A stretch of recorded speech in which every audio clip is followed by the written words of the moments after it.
All right, I think we're live. Welcome to RetireJapan TV, where we talk about money and investing and retirement and life in Japan. And today we're joined by the legendary Ziv Nakajima-Magen, who Legendary. Hello. is an old friend of RetireJapan. And it feels like he's been on before, but he hasn't been on RetireJapan TV before. He has got a really cool kind of seminar video from way back in the day that he did for us on investing in real estate in Japan.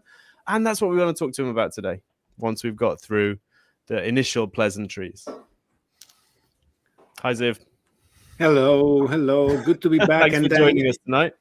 When I've only been in Retire Japan channels once to date, but you've been on our channel, the Japan Real Estate Podcast, a bunch of times, right? Yes. Yeah, it was well overdue to get you back over here. So, could you give us your elevator pitch for how you ended up in Japan with the rest of us? Sure. I kind of, like a lot of us, I guess, married into the country almost 20 years ago now. But married into the country and then quickly grabbed my wife at the time to come and live in Australia. Actually, I met her in Australia, came to visit Japan with her a few times, but we stayed there. And then, sadly, 8 years into our marriage, she passed away of a very sudden and aggressive cancer. And I was left there with a half Japanese child. And I really wanted to keep the connection to Japan alive somehow. Best way that I could think of was to first grab a financial foothold in the country, which is how I started looking into investing in Japan, still while living in Australia at the time. And met my business partner, who a couple of years later became my current wife. And after we've started investing ourselves, and real estate was the only thing that I had any kind of inkling or background in, and not that deep of a background, but I mean, more than nothing. So that's what we did. We invested in real estate, and then going through the motions of getting our first real estate investments, we kind of figured out that there's more than a few people out there who could use help with all the challenges that come with operating in Japan as a non-Japanese. And and that's how Nippon Tradings International, NTI, was born. And that's what we've been doing for people for the last 12 years. Yeah, and your online presence is really getting a lot stronger recently. I get the feeling. You're on YouTube a lot. I'm seeing your videos all the time, podcasts, interviews with people. It's really very interesting. Thank you. Yeah, it started with articles, which used to be my forte. And then I found out that I'm pretty good at talking to a microphone, not so much to a camera. Like, I'm really good with a camera if I can talk to people like we're doing now, but just me staring at the camera and talking, I'm not very good at. But I did end up just turning the camera on whenever I record the podcast, and eventually that turned into a YouTube channel as well. Awesome. So tonight we mainly want to talk to you about real estate, because both Daniel and I are really skeptical about real estate as an investment. We're not real estate people. I have a pet theory that there's kind of real estate people and there's non-real estate people, and you're either one or the other.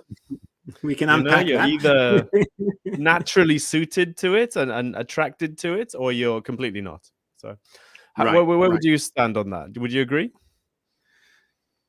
No, actually. So you can convert us on air. This would be cool. Yeah. This is just going off my. So I'm definitely a real estate person, not for lack of interest in other types of investments. I'm just a firm believer in, invest in what you know, and maybe experiment with other stuff that you're not that familiar with in very small amounts and portions, but basically find your 80%, whatever that is. For me, that happens to be real estate, because again, I sort of found myself in it by inheriting a property and then becoming a landlord and then selling it and doing other stuff with it. So I was kind of, I rolled into it, but I can tell you from our customers, for example, which are usually my best point of reference, is that almost all of them are diversified. So they have real estate holdings for sure, sometimes in their country of origin, sometimes in a few places around the world. But almost all of them actually have other types of investments, whether they are running a business or remotely running a business. I mean, sort of passively running a business, investing in a business, let's call it. A lot of equity markets. A lot of people recently are also invested in crypto and NFTs. And actually, we get a lot of people who contact us saying, okay, this is going to be my first ever real estate investments. I've only got stocks and index funds and this and this and that. So no, I don't agree. Okay, nice, Yeah. nice. So where are most of your customers from? Are they mostly outside Japan, or do you have a balance? Yeah, about 80% of them, I'd say, are out of Japan. Those are the people who most need our help, because being out of Japan is just very, very challenging to invest in the country. Even if you do speak the language, or in the case of our customers, I'd say, I don't know, 5-10% of them are even um, Japanese ancestrage people who do speak, read, and write and look Japanese and have a Japanese name, but being out of the country without the ability to open a bank account or have a physical address or a phone number that is still very much required, but a lot of third parties here in Japan. So they're the people who need our help the most. 20% of them live in Japan, but just rely on either our expertise or our language skills, which is not to say my language skills, that's the Japanese side of the business, or just don't have the mental bandwidth or the time or the inclination to deal with it themselves. The ones who live out of Japan, I'd say about half of them are from Australia and Singapore. Those are our two strongest clientele markets. Another 20-30% from the US, and the rest everywhere: Canada, Europe, New Zealand, lots of places in Asia. No one from Africa, and oh no, we do have one from the United Arab Emirates. I think that's officially Africa, but no one from Antarctica yet. So that's our next goal. Right. You're missing Get that one. a No penguin or a penguins yet. scientist or something. Yeah. Cool. So how difficult would it be to do this as a DIY project? So not going through an agent, just waking up one day and thinking, hey, I'm going to buy an apartment or a mansion and get started. Well, firstly, you definitely, in the vast majority of cases, you would need to go through an agent. We're not agents, by the way, just for clarity and disclosure. We're not real estate agents. So we're a proxy of the buyer. We represent the buyer as if they lived in Japan, or even if they live in Japan, as if they spoke the language and had the local expertise. And we do everything on their behalf in front of all the third parties involved. So realtors, property so managers. you would contract an estate agent to buy the property, and then maybe a rental agency property to run it, manager to property manage it. management. Yeah. Okay. And be in touch with, in case of a mansion, a condo unit, we'd be the ones in contact with the building management company, the owner union, insurance company, renovation companies, what have you. We're like the buyer's arms and legs kind of thing. Gotcha. Okay. So how difficult would it be to do that by yourself? So if you're living in Japan, and definitely if you're speaking, reading, writing the language, but to a serious degree, because you're dealing with contacts, and a lot of keigo and real estate industry is still very old school in Japan. Everyone's mannerisms are very much by the book in the vast majority of cases.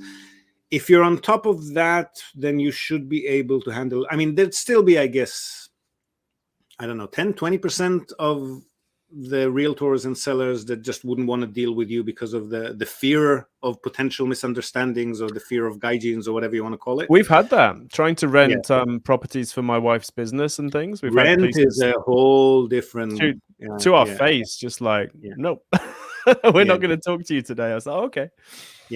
Selling, buying is a bit easier in that regard. Essentially, both the agent and the seller are going to walk away after the deal. So as opposed to a rental agent who has to deal with you throughout the tenancy, right? A realtor and the seller, in most cases, are going to be walking away after the deal. So the only concern that they have is you coming back to say, no, that wasn't explained to me correctly, and then problems might occur. But if you are here and you've got, again, the logistics required to handle the purchase, and you are familiar and fairly fluent in Japanese, probably not a big deal. But it is a very different market to what many people are used to overseas. So if it's your first purchase in Japan, a lot of things are a bit different to what you're used to from your country of origin, both market fundamentals and the actual logistics of how things work during and after the purchase. So it is handy, which is, again, 20% of our customers are finding it, of value to have somebody who's professional and experienced and 100% on their side. That's another thing.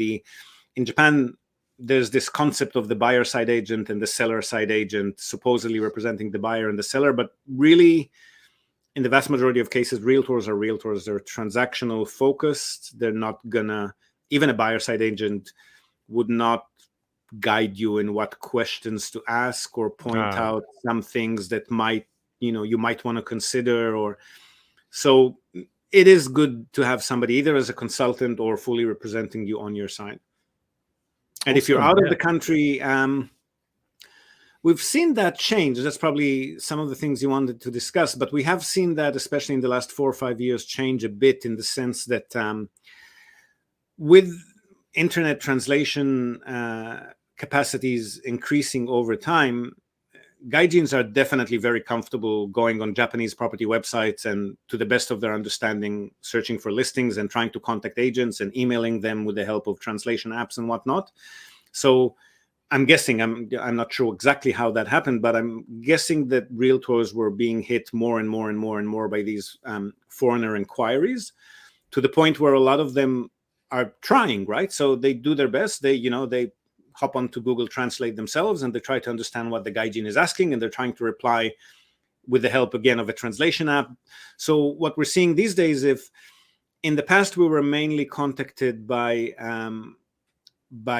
gaijins who were hitting a wall because everybody was ghosting them and nobody was replying to their inquiries, now a lot of the time we're contacted by Japanese agents who are saying, hey, there's this foreigner and he wants to buy this with property. our customers. Nice. We exchanged 4 or 5 emails, but I don't know what he's asking me now, so please help. Or how do you, we can't receive or send funds overseas, and we don't have any documentation in English, and we're not allowed to, get them to sign documents that they don't understand in Japanese. So help, please. So we do, it's changing. It's definitely changing very slowly, but there's more openness to dealing with foreigners these days, I think, at least compared to 4 or 5 years ago, and definitely compared to when we started. Wow. Nice. So I'm seeing people talking about Akiya everywhere recently. Yeah. So it's like, it's in the news and newspapers, on TV. There's all sorts of people making YouTube shorts about it. Like, check out this Akiya that I'm looking at today, kind of thing. So is that a fad? Is this like a serious thing, or does it, what's your take on that? It's a very complex market. So I don't know if I'd call it a fad, but it's definitely a trend. So people are definitely getting into Akiya. What we normally tell people that contact us, and we do a lot of Akiyas on behalf of people, but the main thing that people really need to understand, and a lot of them unfortunately don't, is that Akiya is a hands-on project, right? You're not going to be buying remotely something that's move-in ready for $20,000 and then come to Japan and live in it. That's just not going to happen. Even less so if the plan, which I'd say at least half, probably a lot more than that, of our customers are imagining that they'll buy an Akiya, and not only will they stay there and use it, firstly, it's going to be move-in ready. And once they've moved in and, put everything that they want in it, they'll also be able to rent it out on Airbnb whenever they're not using it for the rest of the year. That's not doable. I mean, I shouldn't say it's not doable, but it's a lot more complicated than what people think it is. The cheap houses that are being continuously advertised on these clickbait articles on international media channels of $5,000 for a house, $500 for a house, $1 a house in countryside Japan. They exist, but those are basically shacks in the woods. They're not going to be livable. They're not going to be on any city infrastructures. It'll have a kumitori, which is like the prelude to septic tanks. It's basically just a huge waste collection tank under the house that smells exactly like it sounds. And you're going to be maybe on well water, not on city water. You'll constantly need to do water checks to check the quality of your water. And the house itself is going to be very dilapidated, to the point where it's going to cost you multiples of the price of the house just to bring it up to livable status, right? Right. And once you get over all of these hurdles, which could end up being a lot more expensive than you just buying a real move-in ready house for, I don't know, 8 million yen or 10 million yen, whatever the case may be, renting it out short term while you're not there is a whole different kettle of fish that you need to wrap your head around, with research of local municipality regulations and the existence of licensed management companies in the area. Because Minpaku, what people are often not aware of if they're not living in Japan, is that the legislation regarding short-term stays was hugely revamped here since mid-2018. And we can get into that in detail if people want, but it's essentially very, very challenging. You need a licensed management company in place. If it's a condo building, you simply will not be able to rent out short-term stay whatsoever. If you own the entire structure, it depends on what the local municipality says. And they're often going to be a lot more strict than the national regulation. So there's a big national framework of what you're allowed or not allowed to do as far as short-term stays are concerned. And then each local municipality has the right to further restrict it, which a lot of them, if not most of them, do. And then the buildings do it as well, right? So there's layers upon layers of rules. So correct. With buildings, they've actually made it even more simple and more restrictive. It's basically, if the owner union has not specifically written in the regulations rulebook that they are allowing short-term stays and referring to it specifically, then by default it's banned, legally banned, not just like because they don't want it, it's just legally banned. So 99.9% of them would never, ever open that option up to unit owners. So in condos, it's ours had posters up initially when Minpaku started getting popular. They're like, yeah, absolutely not. Yeah. And we haven't seen the posters. I guess it's now illegal. So nice. So yeah, I mean, Akiya, I almost bought an Akiya just for outside of Sendai. In Japan, it's not a bad idea if you're the DIY type and you've got the time on your hands and you take it on as a passion project. Then those are the videos that you see. There are people doing wonderful things with Akiya, but it's very, very hands-on. Yeah, for us it would have been a weekend. Like, it's a little farmhouse about 45 minutes away from where we live, but someone else bought it that morning. It was quite a good deal. It's like I think it was 1 million yen for a big plot of land, a couple of thousand square meters. So the land is great. Another thing that people are not necessarily aware of is that the bigger the structure, I mean, land is a different story, but the bigger the structure is, the more it's going to cost you in constant maintenance and renovations and repairs, right? You're not talking in many, like the kominka that you see out in the countryside. If you're not talking about the typical Japanese-sized house, which would be 100, 120 square meters, you're talking about these sprawling farmhouses of 300-400 meters. That's a lot of annual expenses that you need to put up with. Yeah, plus like no insulation. It's going to be really cold and really hot. And cool. So you're talking about Minpaku there.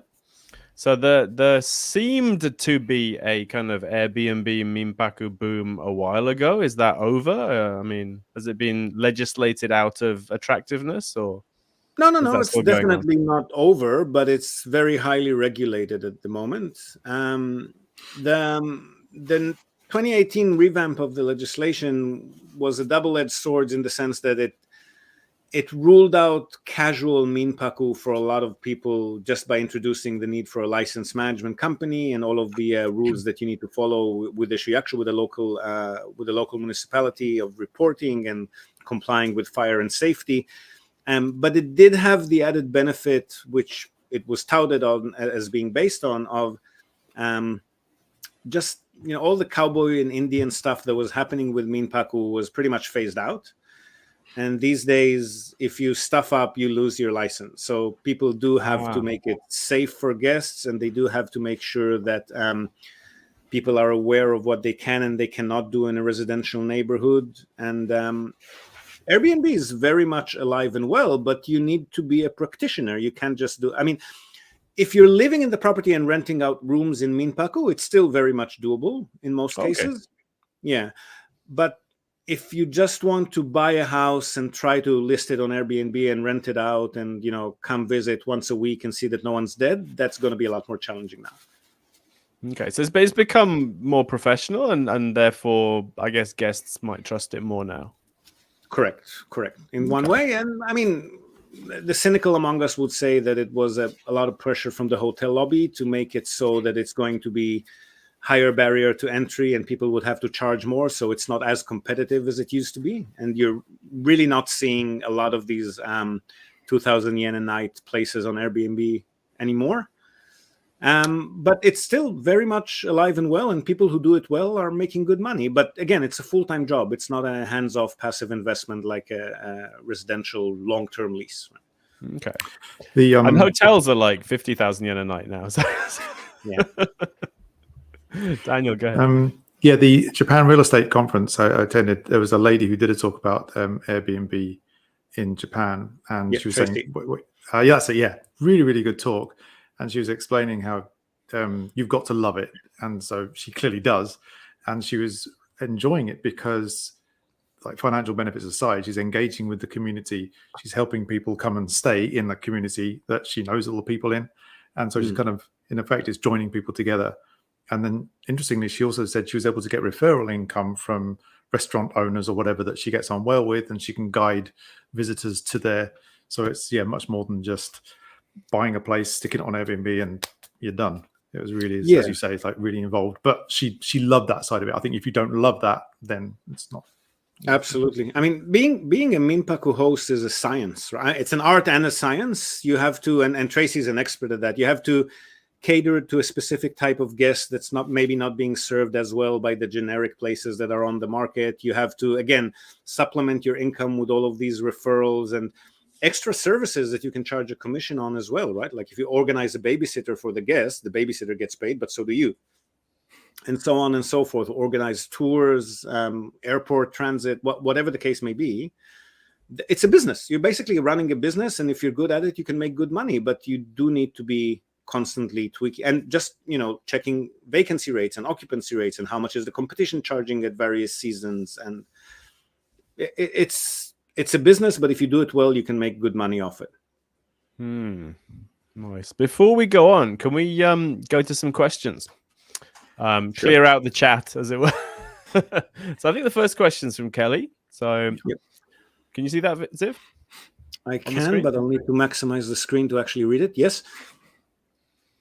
Did you want me to read that? Basically, how do we find out if the house is for sale, the empty house that we want to buy? So by saying that, Kelly was saying we did some research and found out the name of the owner. I assume that was by visiting the Legal Affairs Bureau and pulling out the registration documents, which is where the name of the owner would appear. What normally happens next is, since there's usually no contact numbers, the best you can do, I wouldn't go knocking on their door because that's a strict no-no in Japan, but you just send letters, right? You simply send a registered letter, which also gives you the ability to check whether that was received or not. And best you can hope for is a reply. You put your phone number on it, preferably have a Japanese person answering the phone on the other end so that they're not freaked out, and have the letter come from a Japanese entity as well, because again, you're dealing with very traditional owners in many cases, and just try your luck. There's not really much else that you can do beyond that, I think. Okay. I mean, questioning the neighbors is not a bad idea. Sometimes if the neighbors are friendly, they'll tell you that what's his name moved to that and that prefecture, or they're living across the street, or they passed away and the kids are over there. You might get a phone number because sometimes they leave their emergency contact number with one of the neighbors. But that's really about it. We had a similar thing actually when we were renting just like one block away. There was an empty house, which was kind of nice, and we wondered if it would be for sale. And so I wasn't quite brave enough to write a letter, but they clearly, every now and then, the grass would be cut. So I was okay, somebody is coming here occasionally cutting it. And catch the gardener as they're walking in. Yeah, well, I think it was the son or something like that. But yeah, one time I caught the guy outside cutting and said, "Oh, the house is not being used. Do you think it might be up for sale sometime?" And he's a clear no. But okay, that was one alternative of getting an answer. Okay. Right, our next specific question. I don't actually understand what this means, so hopefully you do, Ziv. Yep. Can we talk about debt recycling? Either buying property with equity loans or stock is possible in Japan. So by stock, I'm assuming the reference is to property stock, not stock market stock. I'm not sure. But in any case, drawing on your equity is not a thing in Japan. So your borrowing capacity here is assessed purely by your income. And you can borrow. We're no mortgage experts. Most of our buyers are cash buyers. But according to people who do know, like Emil, who's on our podcast regularly, you can borrow up to 7 times your annual salary, roughly, depending on the lender, depending on what debt you might have or not. And when you've paid off some of that debt, then you can borrow again. So if your salary is increased over time, you'll be able to borrow more. But there's no collateral. The fact that you have assets that have equity in them will not give you further borrowing capacity. No, it does. As someone with no income and some assets, that's very disappointing. No, and the income has to be in Japan as well. A business loan is a bit different. So if you're asking for an investment loan on behalf of a business, then they'll assess other things, but it's still not going to be related to assets. It's going to be related to perhaps what your rental yield is going to be, and will that be enough to pay for the loan? So they would factor in income that you would potentially get from the property by renting it out as part of your income stream that enables you to borrow, but not on equity itself, unfortunately, in Japan. Some would say that that's actually a boon because that avoids inflation and speculation. But whether that's going to change, I don't think so. That's probably going to be the case as far as the eye can see. Well, affordable housing in Japan is wonderful, I think. Coming from the UK, where housing is not affordable, and all the social problems that come from that, I'm a big fan of Japan's property market. You're clearly not referring to Tokyo, right? No. But even Tokyo, I mean, compare Tokyo to Sydney or London. Oh, yeah, no, absolutely. Canada, but I mean, compared to the rest of Japan, it's a bit, yeah. Right, we've got one more, which I think I know the answer to, but I'm going to let Ziv answer it.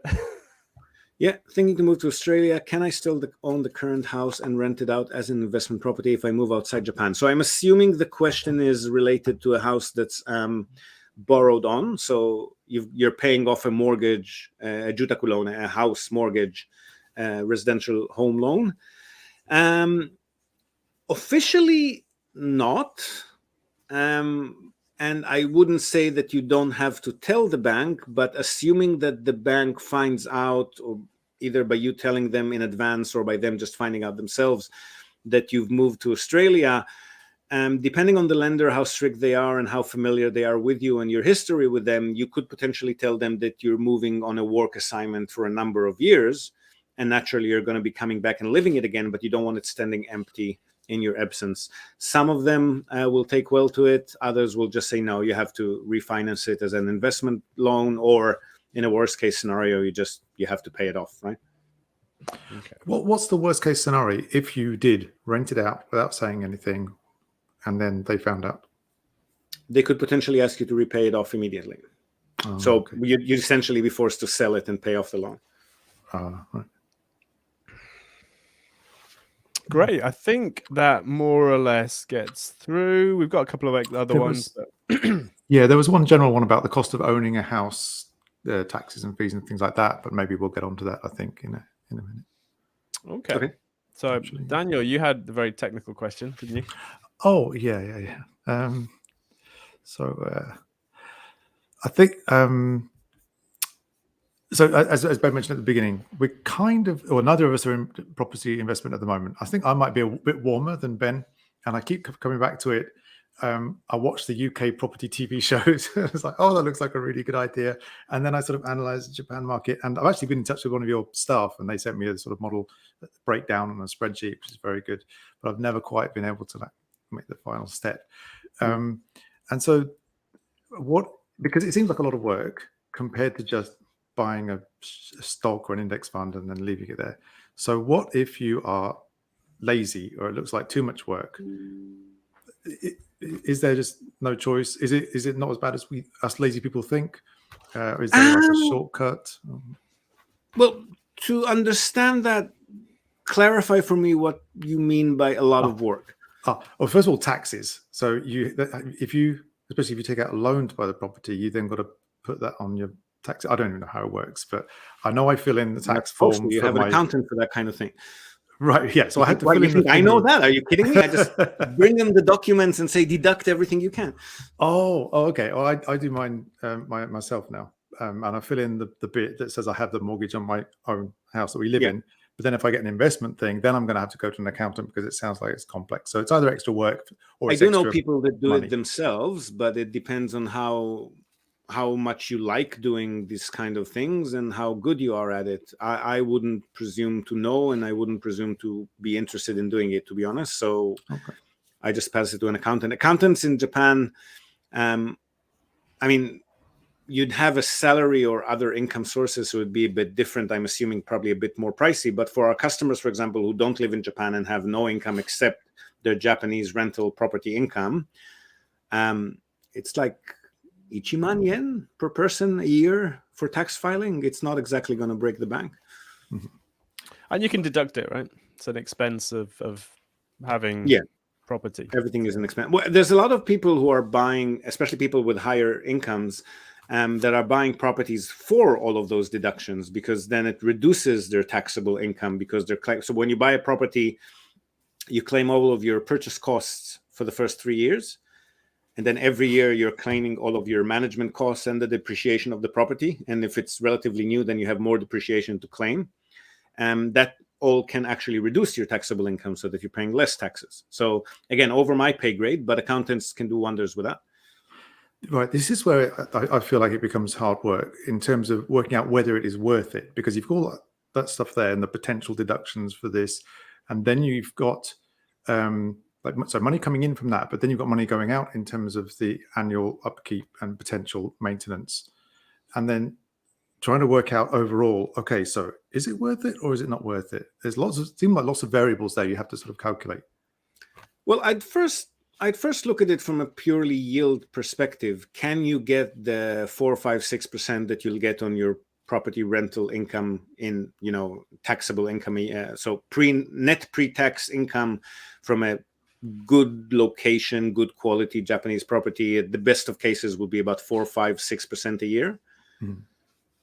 If you've got other avenues that can generate the same sort of taxable income, and you're not too concerned about diversity, or you're diversified in other ways, then probably not, right? Right. So it's the diversification thing that is a big thing that personally I've been neglecting, actually. Then do bear in mind that there are a lot more deductibles with a property compared to other types of investments. So if you're getting borderline to the point where, I could get something that's maybe 4, 5, 6% elsewhere, but I'm being taxed a lot as is with my current income, then yes, that does definitely become a profitable endeavor. But again, unless you're really an accounting geek, I wouldn't try to do it yourself. Oh, okay. Yeah, one thing about real estate property income in Japan is that you can use it to offset your employment income. And most of your side gigs and things, like if you have miscellaneous income, you're not allowed to apply that to your employment income. So that's the huge kind of. When you say apply the income to the income, you mean apply the expenses to the income? Yeah. Yeah. Any relevant expenses from real estate, you can take off your employment income. But say something like Retire Japan, which is a side kind of miscellaneous thing, I can only apply expenses to the Retire Japan income. Right. Not to employment income. So that's why property is attractive to some people. Property income is and expenses are factored into your general income stream. Yes. And then comparing property in Japan to property in other booming Western countries. So I think Canada is in a bubble, or it was in a bubble recently, and I'm from the UK. UK's often always seems to be in a property bubble. You get these people who flip houses by improving it to sell, or they'll improve a house to increase the rental yield. But it feels like in Japan, the rental yield is much more based around location and age of the property, and not so much about whether you've put in new windows or nice taps or something. Is there anything you can do as a homeowner to increase the value or increase the yield? or is it not? So that's mainly correct. The ones that do make a buck on flipping properties or improving them and then getting a higher rental income are usually companies that are very professional at doing that. They've got the contractors in place to do the renovations very, very cheaply. They go to foreclosures and get the properties very, very cheaply and then renovate them very cheaply. And then they definitely can sell them at a profit. And similarly, they can rent out a property that just wouldn't have been rentable before, right? So they buy it, again, Akiyas, but in locations that are a bit more attractive that they can cheaply renovate, or foreclosed properties that they can renovate. They can buy a cat in the bag. They don't care because they know that it's not going to cost them beyond yay much to then renovate it to livable standards. For the average salaryman or otherwise employed person who wants to do it as a hobby project, strip, gut a property, renovate it yourself. If you're the DIY type, maybe. If you're going to be relying on contractors that you as an individual who's not connected in the industries and not experienced with the network in place, then it's not a very profitable deal. Now, the people that invest in Japan, again, referring to our clientele, which are my best litmus test, are drawn here, number one, because of the affordability. So for the same budget or capital that you're going to be investing, you can get 3, 4, 5 properties as opposed to the one overseas, which gives you a diversified income stream, diversified socioeconomic profiles of tenants, diversified geographical locations all over Japan. For the hassle-free nature of the tenants and the professional companies that you're working with. So Japanese tenants are very docile. It's very rare that they have payment issues or squatting and forced evictions, though they are very much unheard of in Japan in a very, very low percentage of the cases. We've never had to force evict a single tenant. And if on the rare occasion we did have somebody chronically delayed or not paying, then we send them a letter and off they go, kind of thing, right? It's not a very civilized. Yes. And the companies that you work with as well, property managers, insurance companies, owner associations, nobody has their hand in their pocket looking for the opportunity to hit you with a penalty or a late fee or grab extra fees that they haven't even mentioned in the fine print. It just doesn't happen here. Everything is very headache-free. We have different types of headaches. People die in the property because they're elderly and they pass away, and 70, 80-year-old men who never opened the window and smoke like a chimney for 20 years inside the room or whatever the case. But you don't have the kind of dramas that you have in a lot of countries overseas, especially if you're referring to the USA and the UK. Payment issues are non-existent and everything is very headache-free. And the third thing is that compared to other locations in, I don't want to say the first world, it's not really a first, second, third world anymore, but let's say compared to most other Western or Westernized countries, the cash flow is pretty high, right? If you look at Singapore, Australia, prominent locations in most cities, in most countries in Europe and the US and Canada, definitely, Hong Kong, Singapore, you'd get 3%, you'd be very happy. Here we can still get 4, 5, 6%. Not the 10, 11, 12 that we got when we started 12 years ago, but still relatively high compared to other countries. You're making it sound much more tempting, actually. I might change my mind. Maybe I should do it as an experiment, a Retire Japan experiment. Right. We get a YouTube series out of it. Yeah. We normally tell our customers to... we tell them this in the context of a property portfolio, but I think it applies to any kind of investment, is do your main thing. Again, do your 80% that you know and are comfortable with, and that's generating a stable and safe and steady, or even if not stable, safe and steady, just something that you understand and are comfortable dealing in. And then get adventurous with, I don't know, depending on your risk appetite, 10, 20% of your portfolio. Buy something for, I don't know, 40, 50,000 and see how it does, while your 400, 500,000 is sitting in stuff that you understand better. Right? So what's the kind of price range for these things? What's the buy-in? If you want to buy one property that's cheap, what would that look like in Japan? Entry level for a reasonable quality long-term rental residential property in Japan, I'd say would start at around 4 million yen.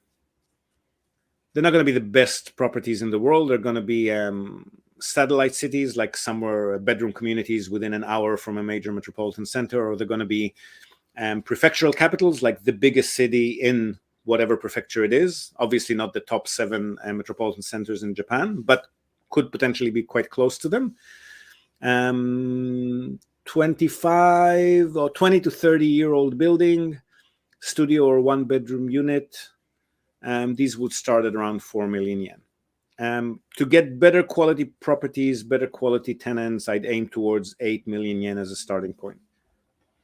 Is the yield different? So the cheaper ones have a lower yield or a higher yield? No, the cheaper ones tend to have higher yield on purchase, but that yield is not going to be nearly as stable. If you buy something a lot younger, let's say family-size property as opposed to a single or couple-size property, in a better location, in a newer building, then you'd start with lower yield, but it would hold over time a lot better. When you're buying into the higher yields, cheaper properties, they tend to fluctuate a lot more.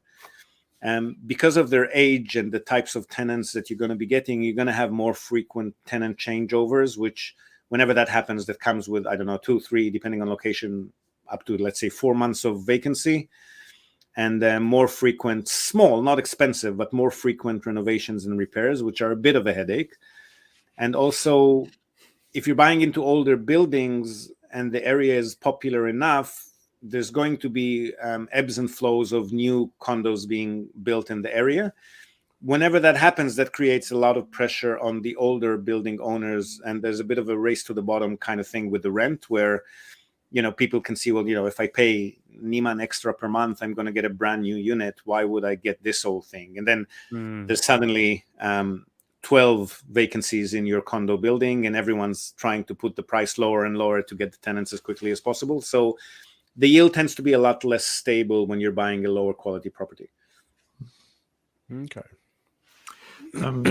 If you wanted to get that sort of the higher end of that range, do people or your clients take out a home loan to do that, an investment loan, or are they generally people that would just buy it in cash? A small percentage of our Japan resident clients do. There are also a couple of options for non-residents. There's a bank in Singapore that does strictly condo units, investment properties. And Shinsei Investment and Finance, which is a subsidiary of Shinsei Bank, also do a non-resident loan, but they will force you to set up a company in Japan. And companies in Japan, as you two probably know, come with $3,000-4,000 a year in annual corporate upkeep. So if you're not going to be buying a small building, let's say for $500,000-600,000 US, it's probably not worth it to set up a company just for a few small units. I think Orix in Hong Kong, Star Bank in Taiwan, who also have a presence in Tokyo, and Bank of China, they provide similar products, but the terms are not nearly as attractive as a native Japanese investment loan.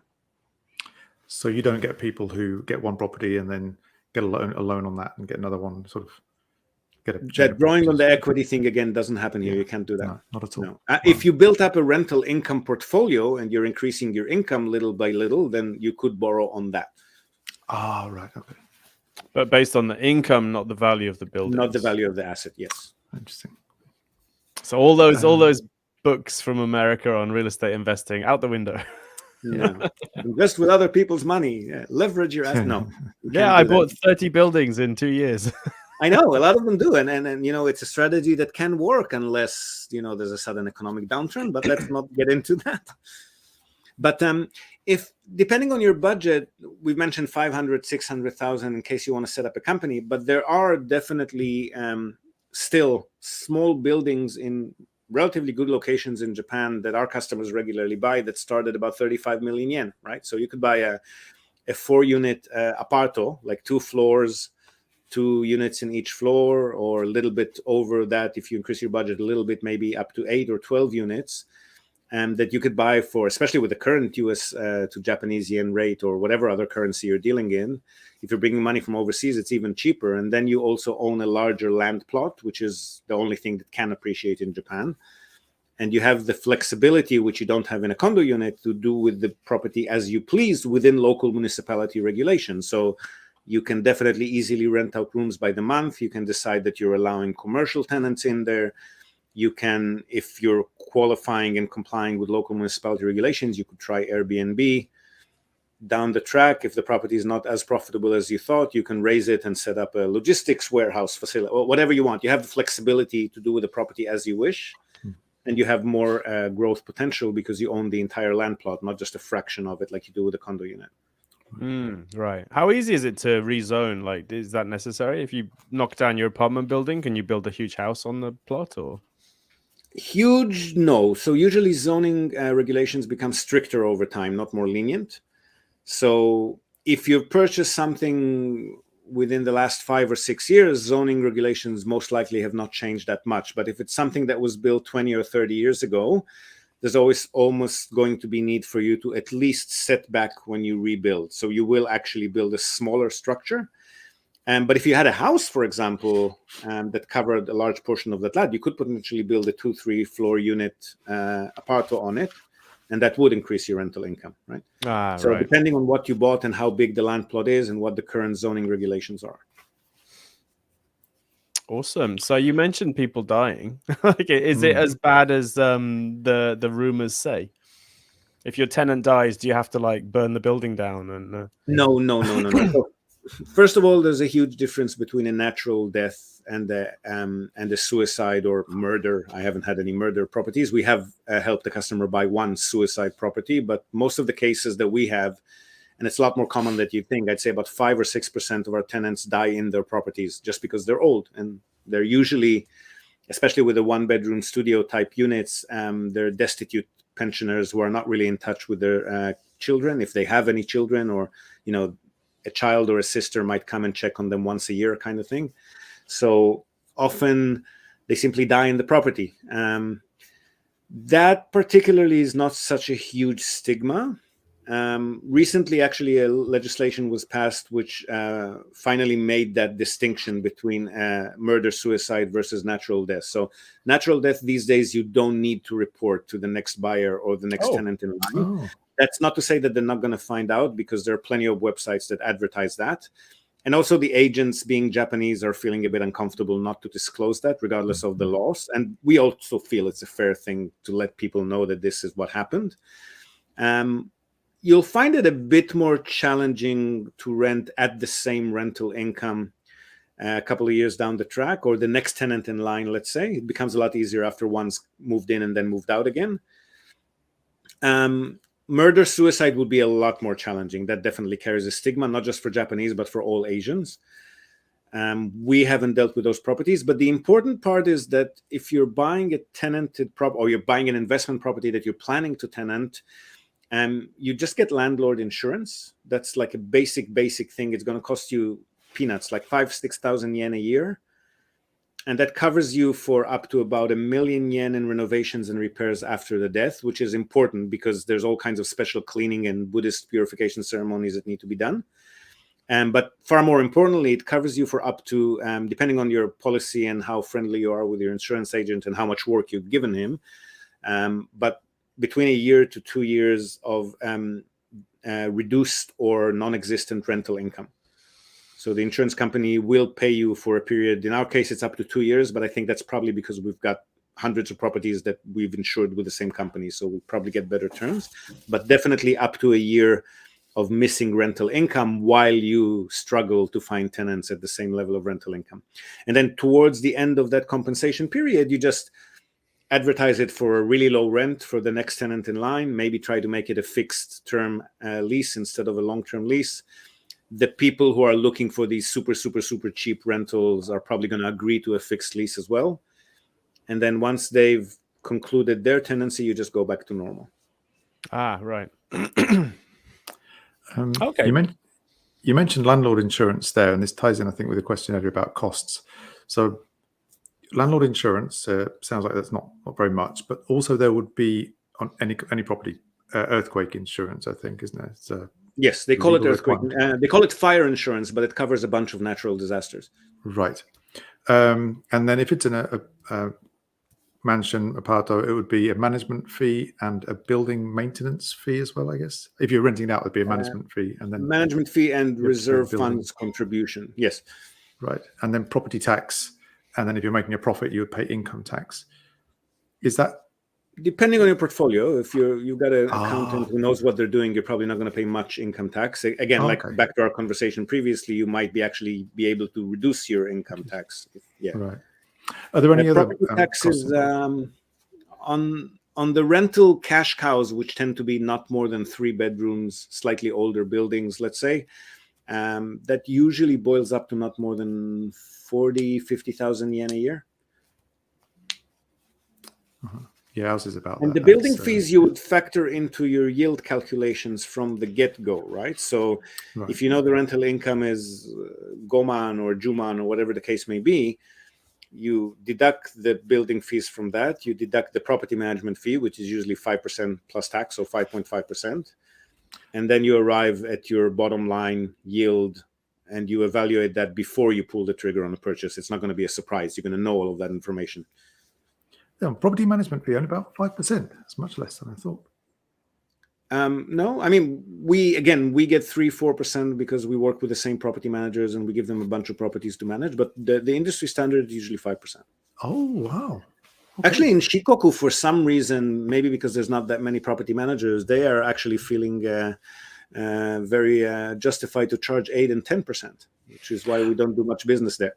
Right. Yeah, I thought 10% was the norm, but okay, well, that's a pleasant surprise. No, 5%. I mean, if you go to some of the companies that flout the fact that they've got national branches all over the country, franchises, and they say, well, yes, we charge 10% because we give you nationwide coverage, but it's honestly nonsense because each office is completely different to all the other offices. There's absolutely no advantage with them being in a nationwide spread. Mm-hmm. So you just want to work with a local company that charges normally 5%.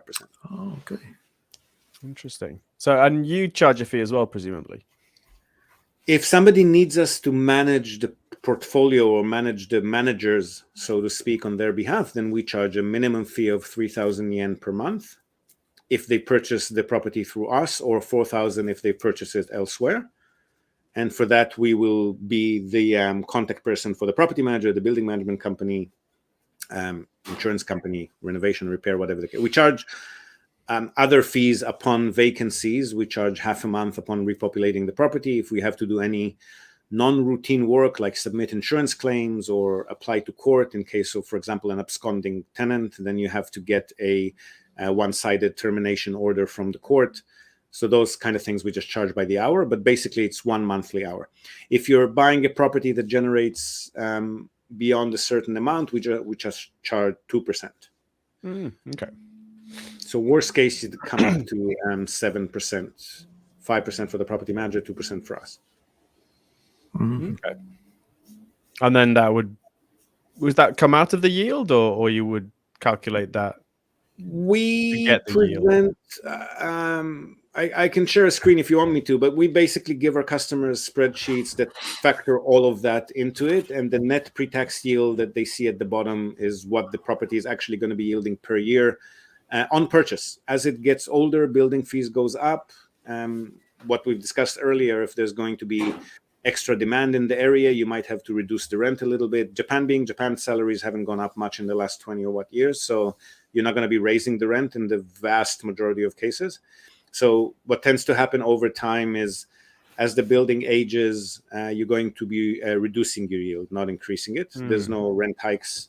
So we normally recommend to our customers, as a building approaches about 40 years of age is when building fees start to escalate a bit more quickly because it requires more frequent maintenance and renovations. We recommend to people to buy them not older than 30 years on purchase. And then as they approach about 40 years, start considering reselling them and recycling the money into something newer, which also will kick off your purchase costs and management costs deduction claims again, because you can only do that for 3 years or 5 years, I think, as a company. Oh, right. Okay. So I just need to get a high income now to make this to make this worth it.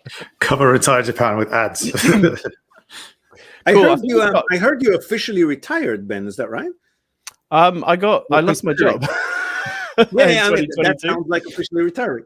Yeah, so I don't have formal employment anymore. So yeah, you don't seem too concerned though. That's good. No. That's the point. That was the whole point of this whole thing. So you're living proof of the entire doctrine. Yeah, 2008, I lost my job. It was a horrible experience. So I made sure the next time I lost my job, it was okay. Yeah. Cool. I think we've got a couple of questions, and then we'll let Ziv go, because otherwise we'll be here all night. So, should we try and go through these quickly then? Quick general one about property prices in Japan going down. Any thoughts, Ziv? Yep. So what we've seen since we've started doing this, and I think we've got at least a couple of decades more of this happening, is that the population drop in Japan needs to be granulated a bit more into individual locations, because if you actually look at the numbers in the population census, what happens is that all of those smaller townships and villages that are dying out are conglomerating into the bigger metropolitan centers in their respective areas. And then what we're getting is that the population in most of the large cities in Japan is actually constantly rising, right? You have a few years where Sapporo goes stagnant and then starts rising again. Kumamoto goes stagnant. It's not even such a big city, but, and somebody builds a factory, and then people from the little villages. So the big metropolitan centers are actually drawing the population from the countryside. And that's been the case, again, at least since we've been in business, which is when I started following these trends. I don't see, with 120 or now 110 million people in Japan, I don't see that trend reversing for at least another 20 years until everything empties out into the major metropolitan centers. I personally, I make a long-term plan for 20 years, but I don't presume to know what will happen geoeconomically, politically in any particular country or region over the course of 2 decades. So I'm hoping that Japan will enact some policies to increase immigration or encourage a better birth rate at some stage when they notice that things are getting very serious. But in any case, I don't project 20 years ahead. For the next 20 years, I can definitely see population in big metropolitan centers continuing to grow or at least remain stable. So that's as far as I think about it. Okay, so basically choose where you buy your properties. Like, don't just buy random Akiya. Yeah. The first thing that we check about any potential investment location is what's happening with the population. I'm not saying don't look at it. I'm saying look at it granularly, not on a national level. Yeah. In the chat, I've just put a website, ecitizen.jp. Maybe you that recommended that originally. I can't remember. But this shows the population change per prefecture in Japan. And I went through it a while ago and was surprised how different it is depending on where you look. Cool. And then a bit of a case study for you, Ziv. Yep. Just opened a franchise store in Japan. Awesome. That's my other business. We haven't talked about it. We can do that another time. We help people invest in those too. And I want to try something in real estate next. What would be Ziv's recommendation of things to look at if you have 150, 200K? I think that's really hard to make recommendations on without knowing what the person is interested in doing. So do you want to be hands-on? Do you want to be passive? Are you the DIY type? Are you just looking for turnkey, set and forget rental income? Or are you okay living with a bit more uncertainty for the first year while you, like Ben was saying, tweak a property or try to buy it cheap and then renovate it? There are a gazillion options that budget would enable you to do, barring buildings. Buildings in good locations would cost more than that. Not much more than that, but more than that. But houses and condo units are both very valid options. So the question is, do you have the mental bandwidth and do you have the time on your hands to deal with doing something a bit more creative? If not, I would say buy 1 or potentially 2 mansion units, condo units in reasonably good locations, barring central Tokyo, central Osaka, where yields are paltry. And just collect passive, I don't like to call anything passive income, but collect relatively passive rental income from a long-term tenant. If you want to invest the entire sum into one property, you could potentially get a good, well-located commercial property, like a shop at the bottom of a condo building, for example. And those are the only places where you can potentially raise the rent if the business and the economy do well. It's really a matter of how creative and hands-on you want to be. If you got the time on your hands and the inclination and you're that type of person, then buying a house in the countryside and turning it into an attractive accommodation property, or renting it out to families and coming in person to fix stuff when it doesn't work, then those are all options that could potentially get you higher yield. But again, they require more hands-on approach. Brilliant. And then the last question is this. It's almost like we planted it. Yes. So the Japan real estate, or YouTube /Japan_real_estate. That's our YouTube channel. The Japan Real Estate group on Facebook and the Japan Real Estate Facebook page is where we publish other stuff. Most of our customers tend to, most of our followers tend to like mostly the Japan Real Estate podcast. There's only one of us. So if you Google or in your iTunes store or anywhere online, if you just search for Japan Real Estate podcasts, we're the only one out there, and we've been at it for a while. Awesome. So yeah, thank you so much, Ziv. This has been My really pleasure. Interesting. We'll have to get you on again to talk about your franchise business. Anytime. But we'll leave that for next time. So yeah, thanks a lot. Great being with you again. Talk to you soon. And thank you, Ziv. yeah, see you again soon. Pleasure. Interesting as always. And How good was apologies to that? people. Very good. I'm Apologies to almost people. tempted to, go through Ziv and buy a little mansion somewhere. But I do think personally I would need to have a higher income to make that attractive.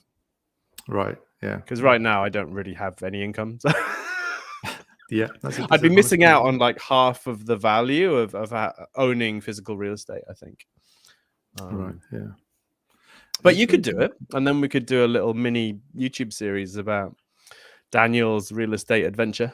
It's very tempting. I'd have to sell some shares, which I'm always reluctant to do, but I don't have quite as much money throwing around as some of his higher end clients that he mentioned. But yeah, it's tempting. Apologies to those with questions that we didn't get to, but we do have a Q&A section right at the end. And it looks like I think we can have a go at I think we can roll back through the questions at that point. Definitely. Yeah. Awesome. So news. Thank you to Ziv. Onto the regular content. Rightio. Okay, so we've got a few things here and a couple of things that are related.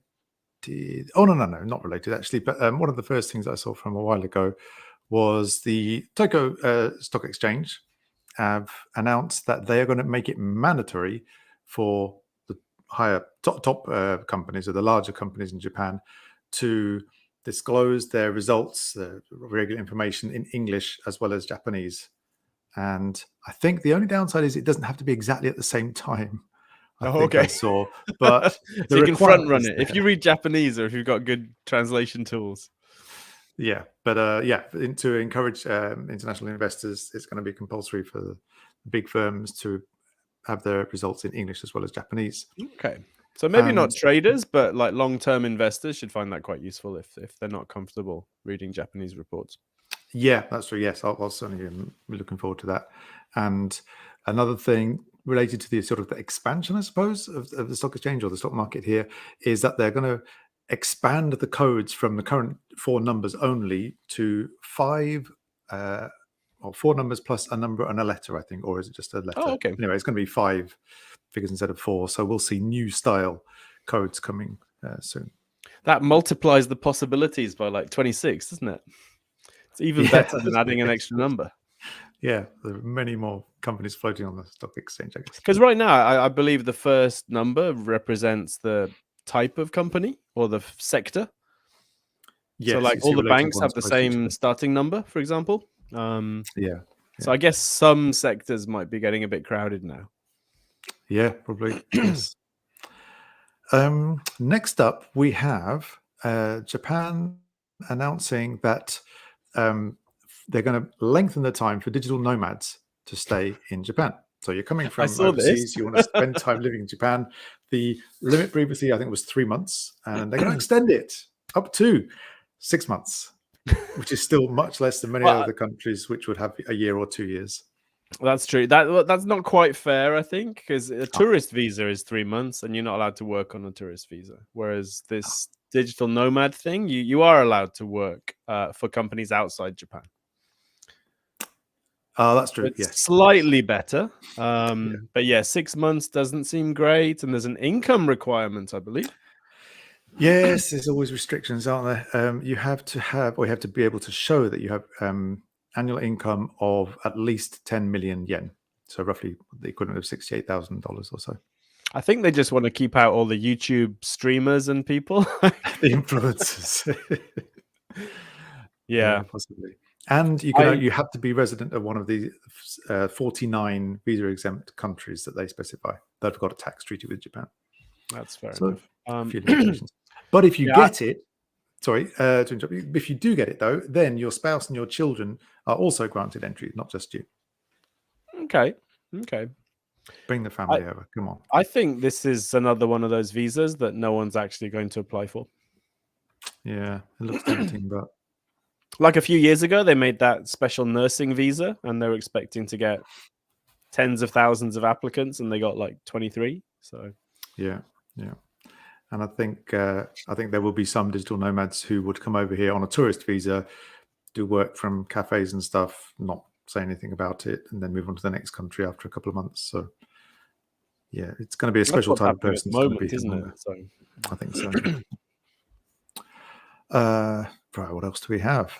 Oh, I think this is something you wanted to talk about. The Ishikawa earthquake. Yeah, we had a chat about it last time, but you got some. The earthquake. So input.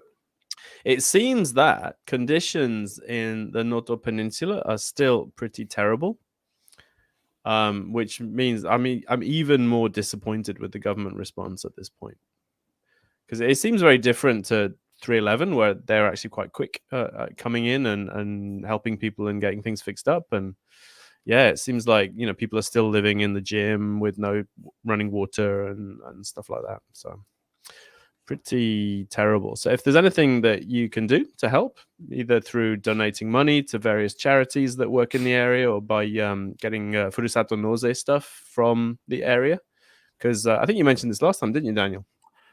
There's lots of companies that have stock, even though their factories aren't working right now. They've still got stock that they can provide through the Furusato Noze program, and that's a good way to get some kind of money going into the area a little bit.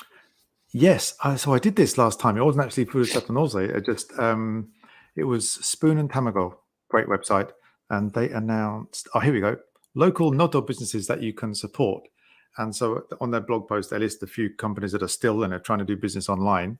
And so I bought some soy sauce, and it came within like a day or two. It's incredible. That's impressive. And yeah, it's really good. It was soy sauce, and then also they do a soy pancake sauce. What do you call it? Maple syrup. Soy syrup for your pancakes. And it's an acquired taste, but still it's really interesting to try this. I was waiting for your reaction there. It's like, soy sauce. Here we go. Kaneo soy sauce is the name of the company. The website was really straightforward and easy to use, and yeah, fast delivery. And you can buy gift boxes as well of like different size bottles, and they do what is it? Here we go. Ninniku shoyu, shoga shoyu. So different types of soy sauce and miso, and this soy flavored syrup for your pancakes stuff, which tastes just like maple syrup with a bit of a soy sauce flavor. Anyway, yeah. So let me find a link for that and put that in.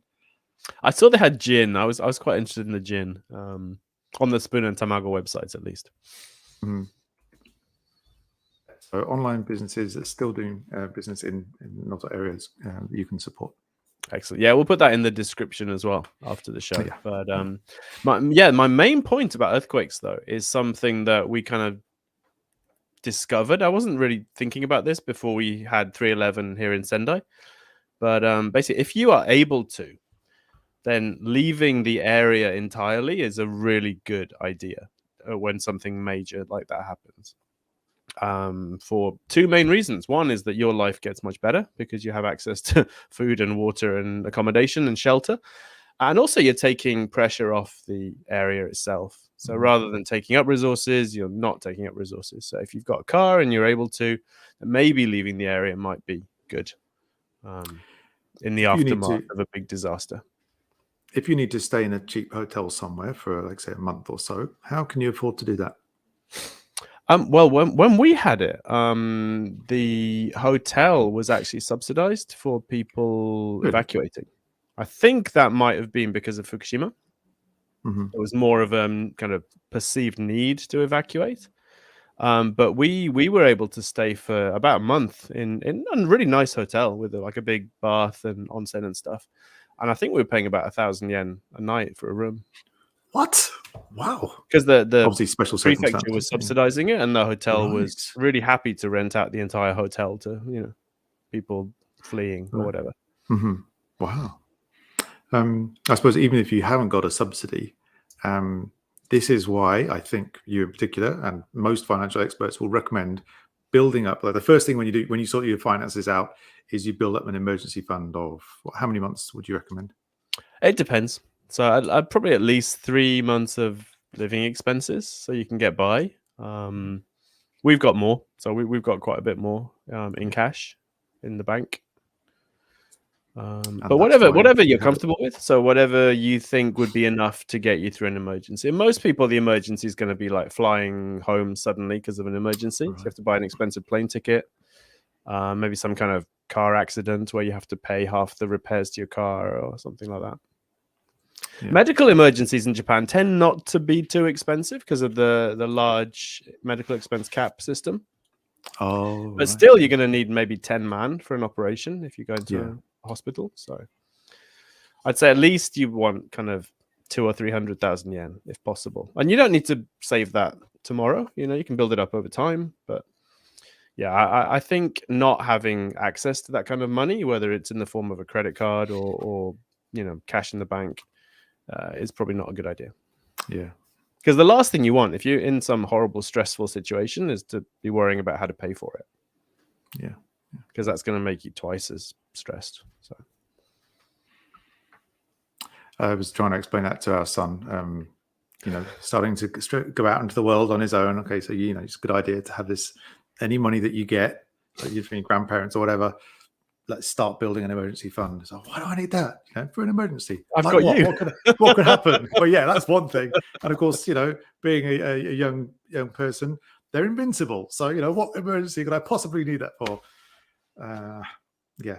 Explaining. Well, so I suppose, as you've said before, getting the motivation for people to do that is a very hard step. Well, I mean, I came to Japan age 22 with, I think, £500. And I didn't get paid for 7 weeks. So that went really badly. I was eating cup ramen and borrowing money from all these people that I'd only just met. So that wasn't great. So we might have come to Japan around the same time. It was really expensive to live here then as well. Right? The living was very high. Yeah, and I didn't realize that because we arrived, halfway through the month, we wouldn't get paid for that month for, a couple of months. So yeah. Good one. Right. What else do we have in the news? Oh, okay. A completely different tack here, but the Tokyo government, and I think you've seen this with other prefectures, they've released an official dating app because not enough people are dating and the population is going down. So they're going to fix it by releasing a dating app. Not only that, but a bonus, they also organize dating events. So if you can show with written proof that you are not married, then you can go on a date to, in this case, art exhibition with other people who are also single. Tokyo government will match you up, bring population problem solved. Because clearly the main problem is that there aren't any dating apps. It's not lack of childcare or work culture or people not making enough money to support a family. Same thing in Miyagi. So the Miyagi governor did something like this. My wife was livid. She's like, why are they wasting money on this nonsense? We've got all these single parents in the city who are starving. Give them the money. Yeah, not a fan of governments doing stupid stuff for PR purposes. Yeah, in case people weren't picking up, Ben was being a little bit sarcastic then. Yes, not not the best use of taxpayers' money, perhaps. Cute website, though. Oh, right. Yeah, we'll share the website in the description. So if you have proof that you're not married, you can join in, maybe. Yeah.